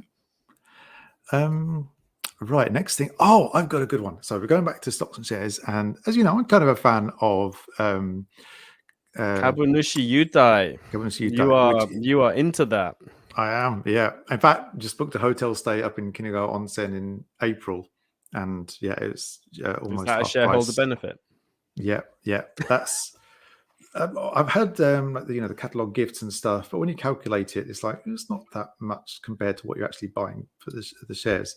But this particular, it's actually so I hold these shares, but I'm not sort of advocating for them. PAL Holdings, and they own 3Coins and other small shops and things. They do 50% off a few hotels. So the selection is not great, but there's one that we tried in Kinaga Onsen. We really liked it. So we've been there a few times. And even with one of their special discount plans, they still give us the 50% off for showing the certificate. Oh, nice. And so, yeah, the value we've got from that is really, really worth it for buying the shares. And they've done well. I get a nice dividend from them as well. Nice. Yeah, so there are certain times when the Yutai can really make a difference, I think. Although you shouldn't just buy a share because of its Yutai, because of its bonus. We should probably explain what it is. Oh, okay. Yes, Kabunushi Yutai. So these are shareholder benefits in Japan. I think they're fairly unique. I haven't heard of them in the UK at least. So basically, the company, as well as perhaps paying a dividend, and I think most of them pay dividends too, but they'll also send you some kind of present, whether it's something the company makes or some kind of voucher or gift card or something. If you have enough shares, there's often conditions to this. So you need to have 200 shares or 500 shares or something like that. They'll send you a present. So I got some plastic shovels one year, which was great. And and discount vouchers on ANA when I had ANA shares. The airlines give you discount vouchers as well, but they're quite restrictive and you can only use them on full fares. So it's not that great. Really? Yes, I had JAL one thinking brilliant half-price flights, but then you look at the price of their sort of 20-day advance discount flight, and that's much cheaper than using the voucher. So yeah, they're not. So they're only good for last minute, kind of like I've got to get on this flight, and full price tickets is all that's left. So. Yes, yeah. But your hotel one sounds good, especially if you found a hotel you like, because that's the key, I think. Finding something like if you get Disneyland, I think you can buy Oriental Holdings shares and they'll give you Disneyland tickets, which I wouldn't want. But yeah, as long as you find the Kabunushi Yutai that you do want. Yes. Yeah, we've got some that we don't use, but but we got a little bit of a bait and switch story here, haven't we? Right. So the moral is don't choose shares purely based on what kind of benefit they offer, what kind of Yutai they offer. And we've got a good example here, which my wife found actually. The company, they announced their I think they newly listed actually, and they announced the benefit was going to be a 6,000 yen Kilfe Bon gift card. Kilfe Bon, I think, is patisserie bakery or something quite popular in Japan. Anyway, the 6,000 yen was if you buy 100 or 200 shares or something. I don't know. It worked out about 7% of the value of the shares. So you're going to get immediately 7% value in this gift voucher for this, trendy brand patisserie bakery. I'm going to call it. Apologies, I'm wrong. They sell little cupcakes for 600 yen, don't they? Possibly. There's one like that in Sendai Station. I went in to buy a croissant and it was 500 yen and I almost died. I was like, what? Really? Whoa. Must be good. Anyway, 7%, that's very high. Usually the benefits have a very low, maybe say 1% or something like that value. So quickly the news spread, get 70% value for this benefit thing. So people were jumping into that. And the news spread so quickly, it pushed the price up over a matter of days, I think, from 843 yen per share to 1,400 yen per share. So the impact of that obviously means that the 7% value is now down to about 4% value. So, okay, not so good. It also means that when you look at the share prices, earnings per share, or the PE ratio, or the price to book ratio, or something like that, they all go in the wrong direction, make it really, really not a valuable, not good value to hold the share. Not only that, the company then panicked because so many people were buying the shares for this benefit. They scrapped it. So you can't get the scheme anymore. And I don't know if they're going to still give it to people who bought it before the cutoff date. Or I'm not sure how it works. But I think there's a lot of people out there who jumped on it. They bought a share that was way overvalued, and they're not going to get the benefit either. So, moral of the story: don't buy a stock for its benefit. Same with dividends, because you can cut dividends. They're not guaranteed. Yes, if you buy something thinking that it's got a nice dividend yield and the company decides to cut it, they can do that. My wife has a few individual shares, and they've eliminated their Kabunushi Yutai programs. I think people are going in the direction of doing buybacks and maybe increasing the dividend rather than doing gifts, which are kind of old school, I think. Yeah. But yeah. Never buy a stock for the little pretty gift that you get. No. It is tempting, though. Right, the next one. Oh, you were following this closely on Twitter. Oh, well, I wasn't. Yeah, I want to. I got very angry about this story. So there was a few headlines saying that the government is looking into making it easier to revoke the permanent residence of permanent resident holders who don't pay tax or don't pay into Nenkin or don't pay into health insurance. It was a bit vague, and we haven't had any details other than the headlines. So I haven't seen any kind of details about how they're going to do this. But that really annoyed me. It seemed very unnecessary. I didn't really see any justification for this story because, if you don't pay tax in Japan, then the tax office will fine you and possibly put you in prison, whether you're Japanese or not. So to have this extra special punishment on top of that, just for foreign permanent residents, seems a little bit iffy. And I didn't like the precedent. So, if there's a penalty, then that penalty should apply to anyone. There shouldn't be an extra kind of harsh penalty for foreigners as well. So yeah, I wasn't a fan. I was really surprised on Twitter though, because it didn't seem to be everyone was against it. Even in the foreign community, it seemed to be 50-50. People were supportive of the idea, and some people were, like me, kind of annoyed about it. And the Japanese language comments were appalling, because this is kind of grist for the right-wing mill, where, the impression of foreign permanent residents, which is kind of code for kind of Korean and Chinese people, is that, they're all on benefits and they're getting seikatsu hogo and all this stuff. So yeah, all the comments were about that basically. So which I think is a different issue, but there we go. Haven't seen anything since, and possibly it was just a headline and it's not actually going to turn into policy. So I don't know.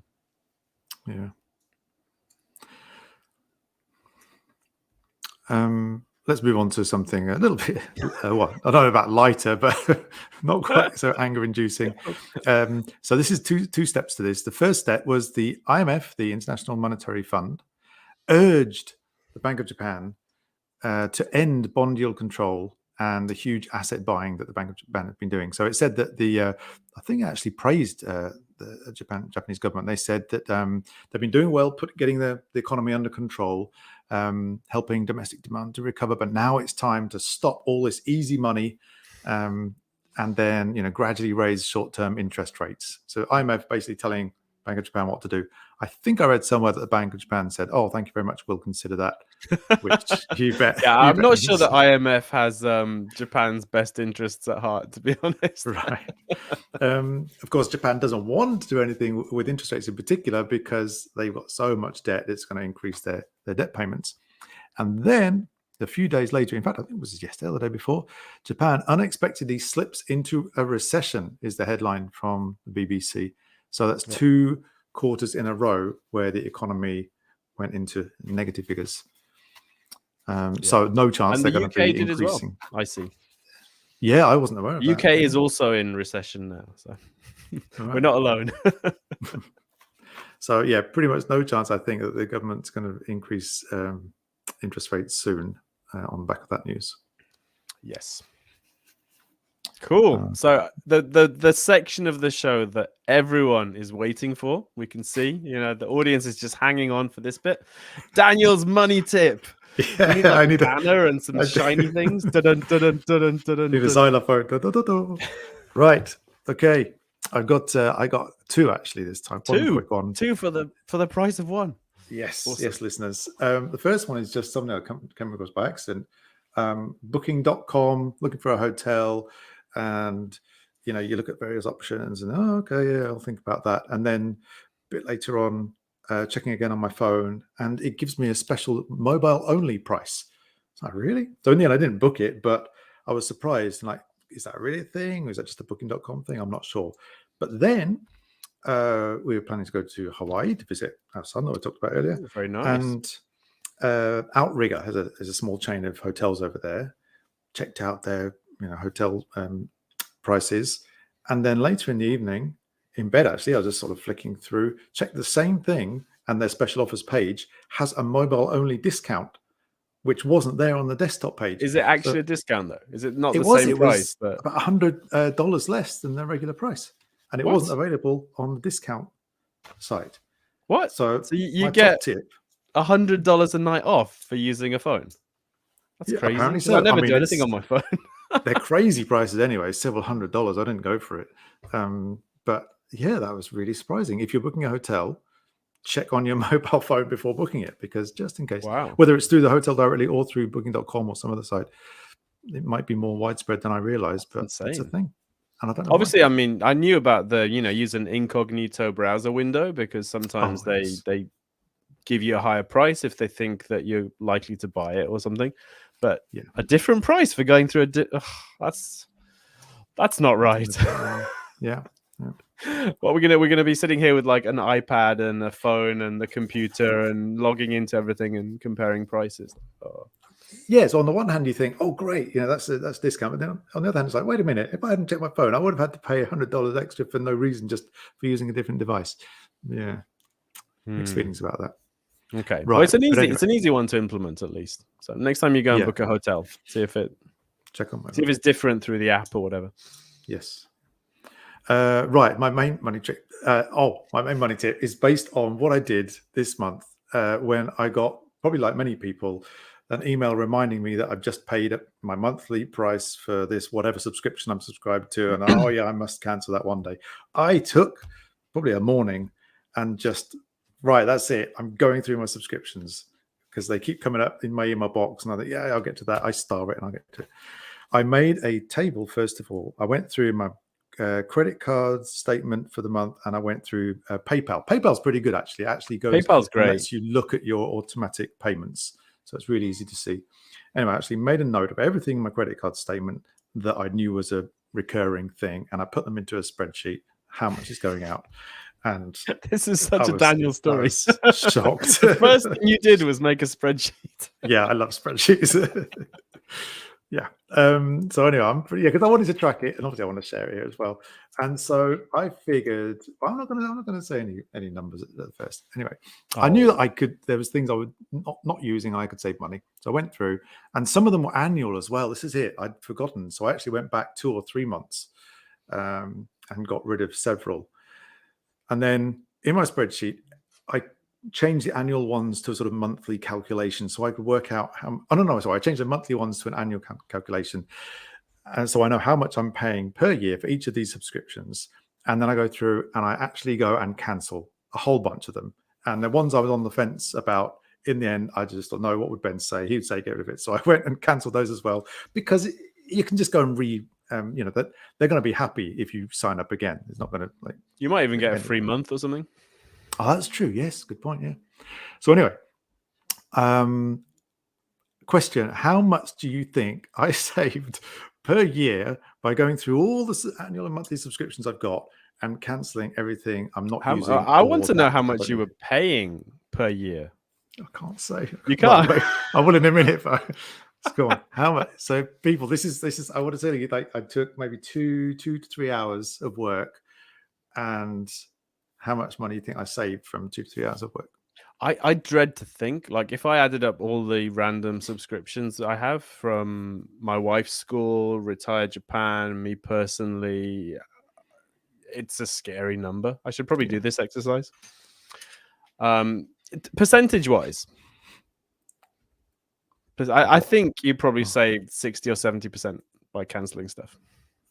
So pretty much. If you're not going to give us the number, 50%. I will do. No, I will do. So 50% basically of my subscriptions I was able to cancel, and I got no regrets. I'm keeping things. What am I keeping? Keeping Amazon Prime, NHK. Not much choice about that. Netflix, things like that. You can avoid signing up for that one, but once you've signed up, that's it. Yeah, they came to the front door. Cookpad, $300 a month. Sorry, $300 yen a month, and we use that quite a lot for getting good different recipes. So, yeah, I kept several of them. I got rid of roughly half of them, and I saved per year, drum roll, 170,000 yen per year. So about $1,200 US. 100. I'm really scared to do mine now. It shocked me. It really shocked. I thought I could save about 60, 70,000 yen. No, 170,000 yen. Better off for 2 to 3 hours work. So my tip to you, number one, is that's recurring. That's going forward. That's every single year from now on. So it's not just 170. It's times however many years. I mean, some of it is website hosting. One was for a podcast that I don't even have a podcast. I signed up for this thing thinking I would do one day. One was for airlines, points management service, newsletters, a couple of newsletters in there. Oh, that's not Award Wallet, is it? No, it's called point.me. Okay. I've got an Award Wallet subscription, and I'm happy to pay them to keep track of my stuff. Okay. Marketing service that I ended up just not using. I forgot about, and then this thing came like a year later. What? I've still got that. So So number one tip is go through your if you've got a PayPal account, your PayPal automatic payments, and then your credit card for the last month or two, and look at anything that looks like recurring thing, and see if you need it. So that's kind of an obvious thing. The second thing is when you sign up for something, put it in the calendar. Especially if it's an annual thing. I do this. Yeah. I've started doing this, and it's really helpful. So 1 year later, month before. Yeah, exactly. Set something in the calendar. Do you still need this? Like, you're telling yourself, do you still need this service? Cancel now. And then the other tip is sign up for something and then cancel it, and you'll still get the service for the remainder of that term. So I've got this thing. For the annual subscription, for example. Right. Yes, it's especially with annuals, because you forget about them because it's not a regular thing or not a recent thing. Start a Story, which is actually a really good website. It's got these sort of entrepreneur stories, but I'm just not really finding time to read them anymore. And I forgot about it. They charged me last month. Oh no, another year of payment. So I went and cancelled it, and I've still got the remaining 11 months that I can enjoy the service. So sign up for something, then cancel it. You're still going to enjoy it, and you won't accidentally get charged it next year. Now, the better companies recently, they'll email you beforehand. Yeah. They'll say, hey, your subscription's coming up in a week's time. Make sure it's what you want. Make sure your card's on file and stuff. And those sneaky ones won't. So you'll get that like, hey, you just paid $208 for whatever. And you're like, I didn't mean to. Yeah, that's what I got. So okay, so I think I should probably do this before the next show. Yeah. If everybody listening, if you're one of those people, do it. It's worth it. Daniel's money tip, do it. Let's all do it. So anyone listening, go and do it as well. And then next month, if you tell us your thing, we'll stick it on the screen, and we'll see how much we save collectively, because that's pretty cool. Yes, and we'll give you a shout out. Yeah, that's a good idea. Yeah, and let's put it on the Monday read as well. So I'm gonna do that now. So this is our February challenge, I think. Excellent idea. And this is a great incentive for everybody. If you're on the fence and you think, I must do that sometime, now's your chance. Now's the time. Yeah. Daniel's money tip February challenge. Yes. So that's in the Monday read now. It really shocked me. But I feel really good about it. I'm dreading it. Like, I mean, it's going to dwarf yours. Like, just really? Oh God, yes. God. Because half of them are like quasi business expenses. Oh, right. Like, not quite a business expense, but looks like one kind of thing. Yeah, it's going to be awful. But okay, thank you for the inspiration. Yeah, go for it. Okay. It feels so good though. Like a real weight lifted off. Yeah. I can imagine actually, because even looking at PayPal, PayPal's great. So signing up for anything through PayPal is a really good idea because it's so easy to manage. you can cancel it through PayPal, and then you don't have to mess about like canceling through the company. Yeah, because often they make it difficult to do that. I have to say, all the places that I did, it was very straightforward. I didn't have to phone anybody or go through loads and loads of links. It was, okay. It was definitely That's a lot better than I think it used to be. As long as it's not Disney Plus through Docomo, because that's notoriously bad. Oh dear. Awesome. All right, so that's our challenge for next month. Yeah, we got some forum updates, just a few. I chose 6 this time. We've normally got a longer list, but just chose the 6 most interesting ones. Forum recently passed 2,000 people who are members, which is pretty cool. I don't know how many of those are bots, probably most, but I thought that was a pretty nice milestone. And the 6 things we had on there. So one really important discussion, I think, was what happens to your health insurance when you leave work.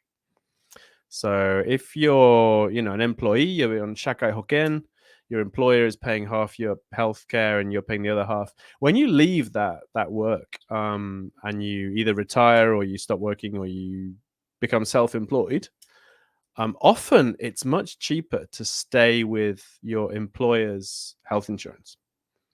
And not everyone knows about this, and the employer won't always tell you, but you do have the option to stay on the employer's healthcare for up to 2 years. And in that situation, you have to pay your share, you have to pay the employer's share as well. But even with that, it's often about 30% cheaper than paying Kokumin Kenko Hoken for that first year, because it's based on the previous year's earnings. Yeah, I did that, and it was cheaper. Yeah, it's really good idea to do the numbers and just be aware that is an option that you can do. And then most people, as long as they're not working that first year, it's cheaper to switch to Kokumin Kenko Hoken the second year, because that would be based on your earnings, whereas the employer one continues at the same rate. Just FYI, it's a good discussion as well. There's quite an interesting discussion about thinking about what your future living expenses might be, and how much your pension is going to cover, and what you'd have to do with investments and stuff like that. And people are chiming in with how they handle it, so that's really interesting. There's one I really enjoyed, which is about credit cards. Which credit cards are in your wallet? And as a partially reformed points and miles addict, I've got lots of credit cards, so I enjoyed that discussion as well. There's a discussion about university applications, which is where the blog post a couple of weeks ago came from, about not paying university fees. Right, yeah. As an option for parents. To me, it's not always the best option for the parents to just pay the fees. There are other options. So that was talking about that. There's a technical one, which I hadn't really realized, but people are saying that most banks don't give you the option of using 2-factor authentication to log in. So you often need to do it to do a transaction, but not to log in. So the login often is just the password and the username. And of course, if you log in, you've got access to your address, your name, your financial records, your bank information, and so on.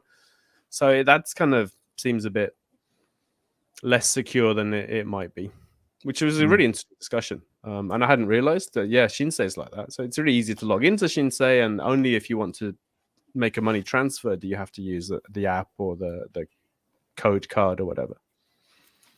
Yeah. And the last one was about investing in India. Whether you wanted to do that on the side, as well as investing in, emerging markets funds or world funds and so on. So I've done this. Oh, a couple of weeks ago. Yes. I wanted to. So I've got I've got all just Japanese stocks, and I wanted to diversify a bit. And I just happened to be chatting with some Indian guys up in Tokyo, actually, at a meetup. And I sort of neglected the Indian stock market, but they were saying that it's really okay. Maybe this is a warning sign to me that it's really lively right now, really promising. Anyway, so I go, and we're all supposed to have a little bit of money for that fun investment that might not do so well. So I use that to buy. You might tell me off. Not just the Indian fund, but it's called the Indian Double Fund, and so it's leveraged 2 times leverage fund. Now you don't actually borrow money. It just means that it's the fund that is twice as volatile as the base fund. Well, I used to own a 3 times Russian fund, so Oh, wow. I can't talk, but yeah. Okay, yeah. So I put a little bit in there, and we'll see how it goes. But I'm quite expecting it to go down as well as up, as they say. I expect you to report back once you find out. Yeah. Awesome. All right. So that's the end of our scheduled content. We're going to go through the questions now, if there's any left. Yes. So going back quite a bit earlier, actually, there were a couple about taxes on incomes, and these are kind of related. So firstly, is there a tax on income from a property in Japan if the owner lives abroad? And then somebody living in Japan that has a house in Canada that they rent out, do they have to pay taxes there and Japan? Or rather, they pay taxes there already. Do you need to tell Japan? Should we do one at a time? We'll do the first one here about... check them up. Is there a tax on income from a property in Japan if the owner lives abroad? I don't know. I wouldn't have thought so. We didn't have time when Ziv was here, unfortunately. Yeah, I don't know how this is handled. But so the Retire Japan forum, you'd have property taxes here. You'd have whatever else. Would you need to do a Japanese tax return? Yeah, we should have asked Ziv because a lot of his clients are in this situation, aren't they? Yeah, and it might depend on whether there's a treaty between the two countries as well. I'm guessing not though, because it would anything left over would be income, right? So yeah, I don't know. You'd have to ask the tax office. Right. Or Retire Japan forum. Or go on the forum. But yes, we should preface this by we are not tax experts. For ultimate tax advice, please speak to a tax professional. Of course. And the tax office. So even if you've got a simple question like this, the tax office are super professional, very friendly, and in my experience, not at all adversarial in Japan. Yeah, unlike some countries where they might be in a kind of law enforcement kind of mode. And in Japan, the tax office, in my experience, is just like, we just want everything to be done properly, and we'll help you fix that kind of thing. So. Yeah, the same thing with Japan and in the UK as well. I phone them directly, and they just want to help you pay your taxes. So yeah, they've been pretty good. The related question then is the other way around. So Kelly has a house in Canada that they rent out, pay taxes over there, 20%. Do I need to tell Japan? And John Piros in the comments says, legally, you have to claim any income you have overseas. And I think that's correct, isn't it? Not quite. So if you've been in Japan for less than 5 years, you're not permanently tax resident yet. So you don't have to declare income from other countries during that first 5 years, unless you bring it to Japan. If you bring any money to Japan, that kind of invalidates that. But if you had your house and it was in Canada and you were renting it out and the money was accumulating in a Canadian account and you hadn't been here for 5 years yet, then I don't think you would have to declare that income. But once you reached 5 years from that point forward, you would have to declare any foreign income. And it's quite possible that the taxes would cancel out, but you do have to do the paperwork for that. You can't just assume that they cancel out. Yeah, when I had some UK shares living here, I had to tell the Japanese tax authorities about it, obviously, even though it was UK income. But then the UK one were a bit more... the way that there's a treaty, and the way the treaty works is that if I pay it in... if I'm paying tax in Japan, then I don't have to pay that in the UK. But it's not the other way around. If I'm paying it in the unless UK... Unless the UK is higher. Oh, right. So say you paid 25% in the UK and you owe 20% here, then generally you don't have to pay the 20% here because it's already been paid. Right. But if it was 10% in the UK and 20% here, you'd pay 10% there and then the remainder over here. It's how the tax treaties are supposed to work. They don't always. So they don't always protect you all the time. But yeah. But if in doubt, talk to a proper accountant. Yeah. Or the tax office. Thank you. What are the next question then we have is, we've done quite a few questions, haven't we? Sorry about this. I'm just scrolling through. have we done this one, Rugby Dad? If you wanted to move and rent your home, you have to change your home we did mortgage. that. We Oh no, maybe we didn't actually. No, stick that one up. We did something similar, didn't we? So if you wanted to move out and rent your home, you have to change your homeowner's mortgage into a business one or an investment one. Not necessarily. Okay, so yeah, this is basically if you have a residential mortgage, in the terms and conditions, generally it says you're not allowed to use that for a rental property unless it's your home and you get transferred. So your company moves you somewhere against your will and you're leaving the house vacant. Sometimes if you talk to the bank and you say, hey, I'm moving away for a few years, I'll be coming back. And in the meantime, I want to rent it out. Is that okay? Some banks will say okay and some won't. So, and if they don't give you permission to do that, then you might have to change it to a commercial mortgage, which has a higher interest rate. That's the main difference. Mm-hmm. So instead of paying 0.5% or 1%, you might be paying like 2% or 3% on the mortgage. There's a question here about thoughts on holiday homes abroad. Right. No, they used to be wasteful. Right. I was invited to a investment seminar in Tokyo for people who had far more money than me, because it was all about buying these $1 million properties in America. No, it was all a bona fide thing. If you buy a wooden structure, a $1 million property in America, then that counts with the depreciation rule they have in Japan.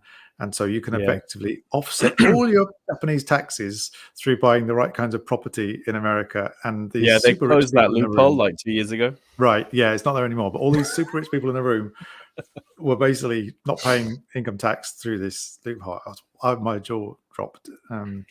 Apart from that, I don't know anything about holiday homes abroad. I'd say, I mean, it depends how much you're going to use it, obviously. But most of the time, thinking about the cost and maintenance and upkeep and cleaning it before you get there and stuff, that it's probably cheaper just to stay in a hotel. And then you can go wherever you want. You don't have to go to your holiday home. So yeah. And that's if you're permanent resident here after 5 years. Being lazy and not liking real estate. Yeah, you would have to pay, you have to tell the Japanese tax authorities about your income as well if you've been here more than 5 years anyway. So. Right. If you're renting it out. Yeah. Okay. I think that's what the person means. Just owning a holiday home, like. Oh, I see. Right. For yourself. Mm-hmm. I mean, we like Miyakojima, but I wouldn't buy a house there. Just stay in a hotel for the few weeks I'm going to be there. Yeah. Oh, we looked into. So we stayed in Hakone a while ago. It was a birthday treat, a very nice treat, and the hotel is partially, hotel rooms available for anybody to stay in, and then partially owned by some club that the hotel runs. And when I sort of looked into it, you pay to join this club, and then you pay annual fee, and then you can use the rooms either for free or low rate. I can't remember, but you sort of look at the overall costs and like, this is not a bargain. It's just costing you a fortune, and you've got to stay in that same hotel each time. You don't get the flexibility to go in different hotels. So, might have to look into that in more detail. Maybe I was missing something, but there's a hotel in Api in Iwate, Api Ski Resort, where half of it's owned by random people. So they sold off the rooms, basically, kind of suites. So half the hotel's owned by these different people, and they can rent out their rooms, but basically they bought it in the bubble. So it was a horrendous investment. Yeah. And most of them, they're renting them out really cheaply, or they're trying to sell them because, the monthly fees and the annual fee and all that, it really doesn't make sense anymore. Yeah. Sticking with property or property related, what is your opinion on Japanese REITs, real estate investment trusts? Is that a good investment for retirement? It could be as part of a diversified portfolio. I mean, a real estate investment trust is basically, it's an index fund for real estate. So the fund buys a bunch of buildings or houses or hospitals or hotels or whatever. There's different types. And I think they're legally obliged to pay out about 90% of the profits. So the dividends paid by REITs tend to be higher. and they're not necessarily going to behave in the same way as the stock market. So the real estate market is going to be slightly different from the stock market, and so on. So it might be a good way to diversify. My wife has a REIT fund. But yeah, you'd have to do some research and think about if you want to put some of your portfolio into real estate without having to physically own it. That's the main advantage of a REIT. Yeah, I was mentioning earlier that I love Japanese stocks, but in my ideco, so that's the retirement, I want it to be nice and steady and stable. I have a quarter of each different investment, and 1/4 is real estate investment trust. The other quarter is gold, another quarter is bonds, and the other quarter is shares. It's pretty similar. I was trying to do something fairly similar to Ray Dalio's. I can't remember what he calls that portfolio now, but it's like sort of forever. Well, he portfolio. ripped it off. He ripped it off. The guy that wrote Harry Brown. So Harry Brown came up with the permanent portfolio. Oh. And he wrote this amazing book called How to Be Free in an Unfree World or something like that. Really good. He's a libertarian presidential candidate in the US. So there you go. Oh. Really interesting guy. But yeah, he came up with that idea first, and Ray Dalio kind of adapted it, I think. Oh, I see. And wrote a book with Tony Robbins. Right, that's where I heard it from. Who is very well spoken, but a bit of a grifter. Yeah. Yeah. So anyway, in that particular case, REITs for me are a very good way of diversifying that portfolio, and it's worked really well so far. Yeah, I mean, high dividends. So if you're looking for income in retirement, a REIT might be a good option. Yeah, that's true. We have a bonus money tip here from Foregone Conclusion. Japanese whiskey prices are going up from April. If you want to save money and you're a whiskey drinker, buy some now. I had no idea. Thank you very much. I approve. Although I don't drink whiskey. Gin. Me neither. There's a really nice gin in Miyagi that I keep going on about because it's really good. There you go. I think are we done?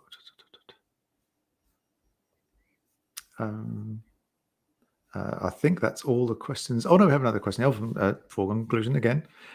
So he says, do taxes in Japan now, including income from the UK, then do UK income with HMRC in UK in May? I'm sorry, I'm confused. This is not a question. This is advice, I think. Oh, is it? I beg your pardon. Oh, this right, it is. Yeah, this is the imperative case.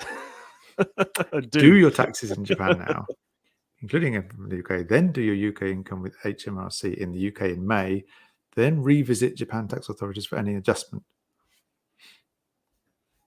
Okay. Let's do this stock market crash one. Which one? This one. Okay. Stock market no one has any idea about what's going to happen with the stock market. So this person is predicting, Danuka. Thank you very much for your comment. So I think it looks like they're predicting a stock market crash in 2024. Most of the YouTube videos are hinting at it.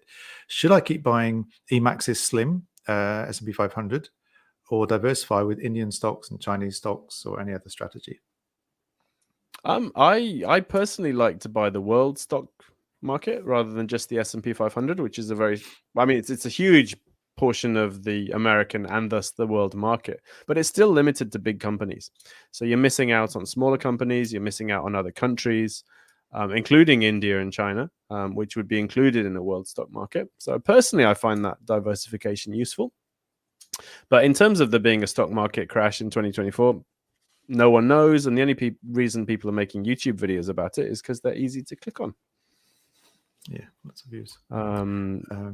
Actually, most of the people that I kind of trust are saying that, we had a great year and momentum tends to keep going. And if you have a really good year, you're likely to keep having a good year for a while. So I would be inclined to think that it's likely to appreciate in 2024. But again, no one knows. So we could have a huge crash. We might not have a huge crash.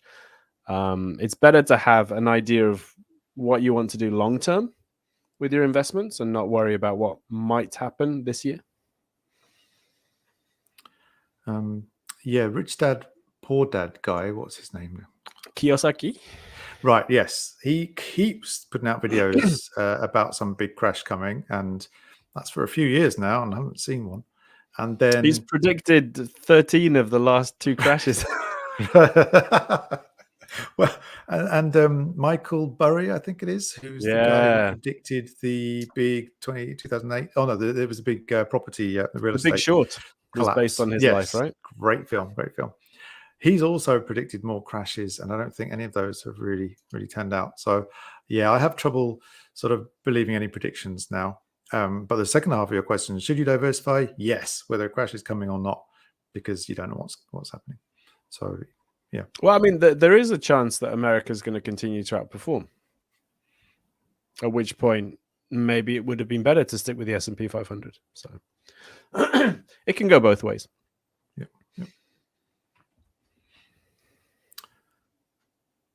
Cool. I think that's it then. That's all the questions. That's it. Woohoo! Yes. Okay. So that was a good one. I really enjoyed talking to Ziv. I think we definitely need to get him back on again. And yeah, thanks for giving me homework, Daniel. You won't regret it. Anybody that checks up their subscriptions, cancels a few, you will not regret it. Okay, so I will stick that in the Monday read, see if we can get a few more people playing along with this little game. And see how much money we can save. Like collectively, can we save 1 million yen a year between us? You know? Wow, yeah, that'd be pretty cool. Awesome. Well, thank you very much, everyone who joined us live. Thank you very much, everyone who watched it or listened to it afterwards. And see you next month. We'll be back next month with Philip Brazer, who writes the Cat Four Heads property blog. Used to write for the Japan Times a lot, and now writes for different places. He does movie reviews. I'm a huge fan. I've been wanting to talk to him for years, and I finally got him to agree to come on Retire Japan TV next month. So he seems to have a lot of like really detailed knowledge, actually, really like inside knowledge. Like, where did you get a lot of those research? I think statistics from? So, yeah, incredible. Looking forward to that. Definitely. Right. Have a good rest of the month, everyone, and see you in March. Cool. Bye, everybody.